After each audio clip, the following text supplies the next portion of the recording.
En diciembre del año pasado, yo saco, en base a un expediente que logro conseguir, una condena que le hacen a un sacerdote que se llama Mario Alberto Salazar Alvarado o Alvarado Salazar, por abusos deshonestos contra un menor de edad. Como dicen en el argot policial, lo queman, 8 años le metieron, lo encontraron culpable y no hubo forma de defenderlo. Y no pasó nada, absolutamente nada. Comentarios de la gente, pero la iglesia no me dijo. Monseñor Arrieta no me llamó, el mismo sacerdote tampoco me llama. Nadie de la iglesia, ni la familia del sacerdote. Pero bastó que yo reiniciara una tercera etapa del tema minor para que se me viniera el mundo encima, Álvaro.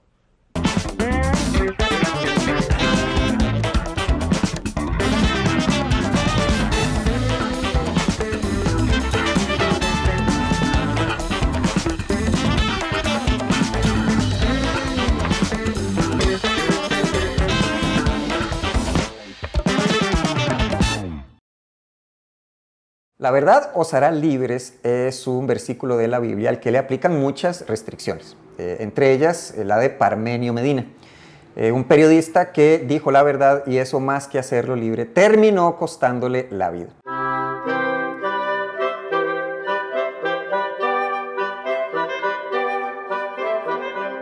A través de los tiempos, el conocimiento humano nos ha dado cosas increíbles. Algunas nos han sacado de este mundo, mientras otras nos han enseñado cómo vivir mejor en él. Todo ese conocimiento ha sido puesto en libros, pero como usted es muy perezoso para leer, aquí está nuestra galardonada sección, Un libro al año no hace daño. El 7 de julio pasado se cumplieron los 20 años del asesinato del primer periodista en la historia nacional. Ahora es una fecha muy importante, pero no es una fecha para celebrar, no es una fecha para felicitar a nadie. Usted no va a ir donde un amigo periodista a decirle, ¡hey, feliz día de Parmenio Medina! Eso no funciona así. Este fue un hecho muy importante en la historia nacional. Alrededor de él se hicieron colectivos ciudadanos, marchas multitudinarias, se escribieron varios libros, incluso el Grupo Nacional Inconsciente Colectivo hizo un video de rock de denuncia que se llama Nunca Vencidos, que es loquísimo, es súper 2000s, porque salen Ignacio Santos, Patricia Figueroa, Jorge Martínez con pelo y Fabricio Alvarado. Cada mes que va pasando, menos son los que recuerdan. Todos siguen porque este caso no se cierra. De todas las personas que aparecen en ese video, solo hay una que no me parece que esté ahí. Es Jorge Martínez, o sea, es periodista de deportes, que está comentando noticias de verdad. Según la Comisión Interamericana de Derechos Humanos, el asesinato de periodistas en el ejercicio de su profesión constituye la más grave violación del derecho a la libertad de expresión. El asesinato de un periodista no solo vulnera en forma grave su derecho a la vida, sino que suprime en forma radical su derecho a expresarse libremente y vulnera el derecho de las sociedades y de sus ciudadanos y ciudadanas a buscar y recibir informaciones e ideas de toda índole. Como lo dijo Eduardo Ulibarri un día de estos. Nadie tiene patente de corso y nadie tiene inmunidad para que sea objeto de denuncias, críticas o comentarios siempre y cuando estén apegados a la ley, al respeto, a la realidad.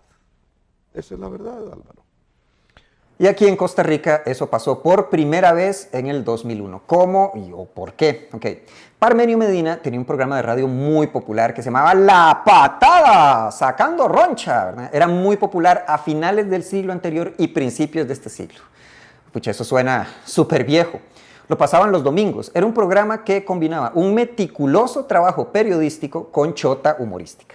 No lo confundan con El Arroz, porque nosotros hacemos una decente revisión de notas periodísticas, con el humor más fino que se haya visto en este país.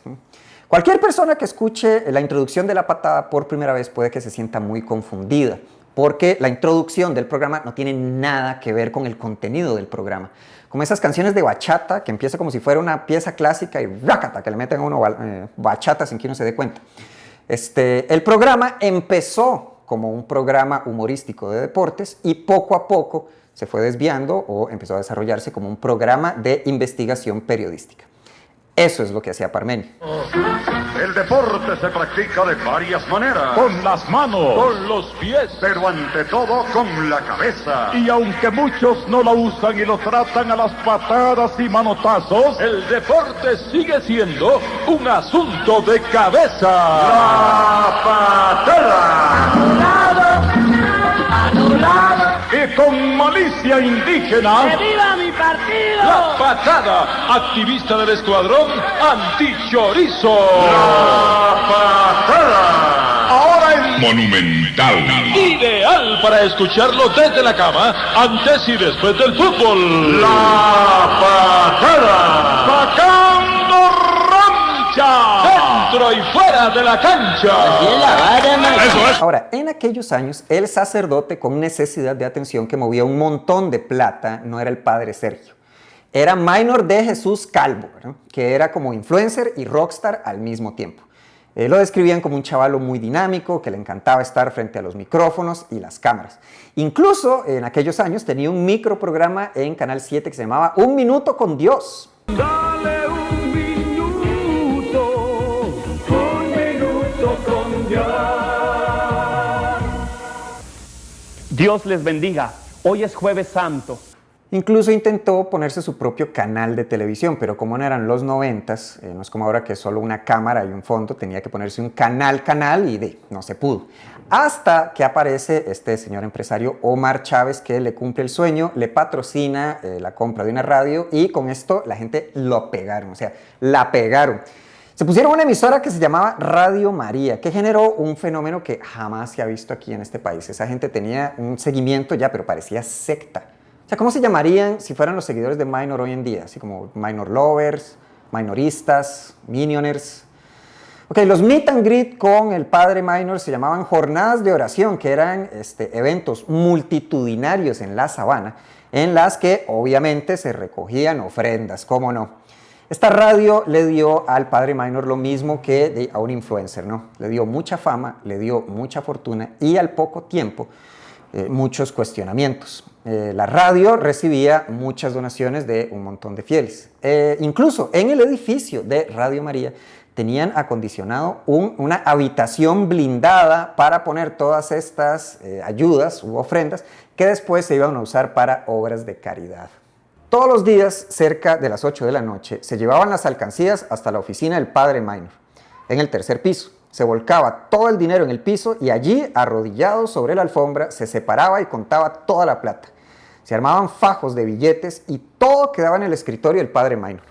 Al día siguiente, un empleado llamado Brian colocaba el dinero en su mochila y lo depositaba en una cuenta que tenía Minor a su nombre. Radio María de Guadalupe, la presentamos en este momento en las manos del Señor. Padre Minor, pequeña comunidad, todos los oyentes de Radio María de Guadalupe, te lo venimos presentando en esta mañana, Señor.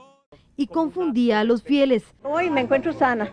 Ya yo no tengo presión alta, no tengo diabetes, no tengo nada. Para la honra y gloria del Señor. Las personas que siguen Radio María de Guadalupe son gente linda, buena, de gran corazón, que necesitan creer en alguien. Radio María generaba 1 millón de colones al día. Según la sección de delitos económicos del OIJ, entre 1999 y el 2001, por las cuentas de Minor Calvo, circularon cerca de 1.200 millones de colones. Son como 4 millones de dólares de la época. Eso es un montón de plata manejada de una manera no necesariamente transparente, que es en ese momento cuando Parmenio Medina y La Patada le agarran interés a Radio María. Y ahora que saco lo de Minor en esta tercera etapa, porque la primera fue en 1999 finales, la segunda de La Sabana, noviembre de 2000, la tercera, abril 2001. Entonces ahora sí se cerró el mundo. Y vos te podrías preguntar, ¿por qué? ¿Qué tiene Minor? Específicamente, en octubre de 1999, que fue la primera vez que se refirieron a Radio María en La Patada. Ahora, tras de que la gente en Radio María ya tenía atravesado a Parmenio Medina por los reportes que estaban haciendo del uso del dinero, ocurre una noche un incidente en la sabana. Cuando hay un carro en una zona muy oscura, donde no pasa nadie, llegan dos patrulleros, tocan la ventana y en el interior del carro se topan al padre Minor con un menor de edad, tendría 17 años por ahí. Cuando le preguntan al padre Minor, como, padre Minor, ¿qué está haciendo usted aquí a esta hora con este chamaco? El padre Minor dice que le está dando clases de manejo. Está raro. Entonces la patada lo reporta y obviamente se va a hacer un escándalo. Este caso de la Sabana permaneció oculto por más de 4 o 5 meses. Esto no ocurrió cuando la patada lo denuncia. Buenas noches, hermanos. Dios los bendiga. ¿En qué puedo servirles, señores? ¿Y qué hace a estas horas por aquí? Usted es el padre Minor, ¿verdad? Para servirte, hermanito. Estamos a tus órdenes. Y díganos, padre Minor, ¿qué hace aquí en la Sabana, casi a la medianoche? Bueno, es que como durante todo el día estamos muy ocupados con Radio María y tanta cosilla que tenemos que hacer, entonces nos vinimos un poquillo tarde para enseñarle a manejar aquí a mi pupilo. Todo este asunto generó un montón de presión sobre el padre Minor y Radio María. Presión que se libera en mayo del 2001, cuando el padre Minor, a espaldas de la Iglesia Católica y en la clandestinidad, vende la emisora, vende Radio María. Se menciona que llega un empleado municipal a la casa de Minor Calvo con 150 millones de colones en efectivo. Se le hubiera roto la espalda al muchachito Brian que llevaba las platas de Radio María por día. La estación la adquirió el Papiro Inversiones Sudamericanas y pasó a llamarse de Radio María a La Paz del Dial. Según los investigadores, el padre Minor era el único encargado del negocio radial. Entonces es imposible saber dónde terminaron todas las platas una vez cerrada la emisora. Los investigadores también señalan que el hecho de estar denunciando los malos manejos o los sospechosos manejos de plata en Radio María fue el móvil del asesinato de Parmenio. 50 veces me repetía la misma oración: usted no gana nada. Recuerde la cantidad de periodistas en Colombia que se han muerto por meterse en asuntos que huelen mal, que usted nada va a ganar. Hay gente que está muy afectada en la parte económica si usted sigue con esto del padre Minor.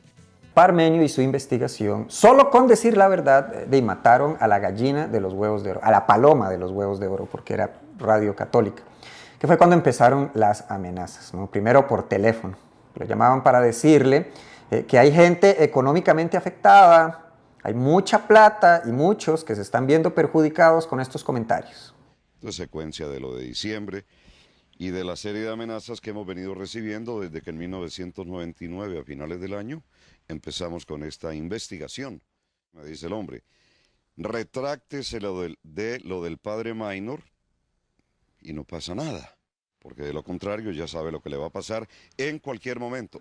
El 9 de mayo del 2001 a Parmenio le balean la casa como advertencia y el 7 de julio de 2001, fecha que se cumplieron 20 años, es cuando ultiman a Parmenio Medina de 3 balazos a 75 metros de su casa. La investigación alrededor del caso Parmenio duró muchísimo, 2 años. Había mucho miedo que el crimen quedara impune. Incluso el presidente de la época, Abel Pacheco, amenazó con involucrar al FBI para que hubiera avances en la investigación. Concluye la investigación, el juicio también tardó muchísimo tiempo, otros 2 años, es el juicio más largo en la historia costarricense. En aquel momento condenaron a Omar Chávez como autor intelectual del asesinato de Parmenio Medina, lo condenan a 35 años de prisión. Desde el 2019 está cumpliendo condena en la casa, tiene tobillera. Al supuesto autor material al que jaló el gatillo, Adalberto Reyes Ruiz, lo condenaron a 30 años y está actualmente en la cárcel. A padre Minor lo absolvieron por el homicidio, pero lo condenaron por estafa. 15 años de prisión, de las cuales cumplió 8. Y esa condena dejó en televisión una imagen que uno no ve tan seguido como uno supondría, que es un sacerdote con collarín esposado. Y para que vean lo fiebre que es el padre Minor por atención, en el 2008 intentó hacer una transmisión radial desde la cárcel del programa Jesús está vivo. Lo logró como por 7 minutos, hasta que el Ministerio Público le dijo: Minor, ¿qué le pasa, verdad? Y le mandaron a pagar todos los chunches. Las autoridades de adaptación social le negaron al sacerdote un permiso para realizar este programa desde un teléfono público de la cárcel de San Sebastián. Primero, por factores de carácter técnico de seguridad, en términos de que quebranta el normal accionar del centro penitenciario. Segundo, por aspectos de carácter criminológico, puesto que la actividad que se le está proponiendo es exactamente una actividad similar a la que lo llevó a él a prisión. Y no hay alguna persona que me ayude, de mi familia o cercana. Vea que no le estoy diciendo a nadie que me ayude, para que no me hagan enredos. El programa se apaga.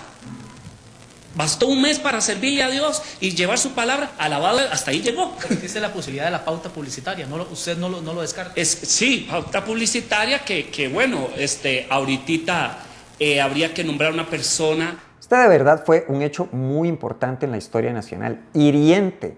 Es el tipo de evento que cada vez que pasan los años sentimos cada vez menos, que es perder un poquito más de la inocencia. Hoy martes que estamos grabando este programa y ya al final, lástima que el tiempo es tan breve, Álvaro, en 30 segundos. Te llegué un poco tarde a esta pregrabación porque sostuvimos una entrevista de 4 horas, el padre Armando Alfaro, el padre Guido Villalta, Arrieta y mi persona. Y se expusieron con documentos. Este maletín lo tengo lleno, este maletín vale oro. Vale muchas verdades. Vamos a ver qué pasa con ellos. ¿Con el fin de qué? De que Arrieta, Monseñor, perdón, conozca así, mire, esto es la verdad.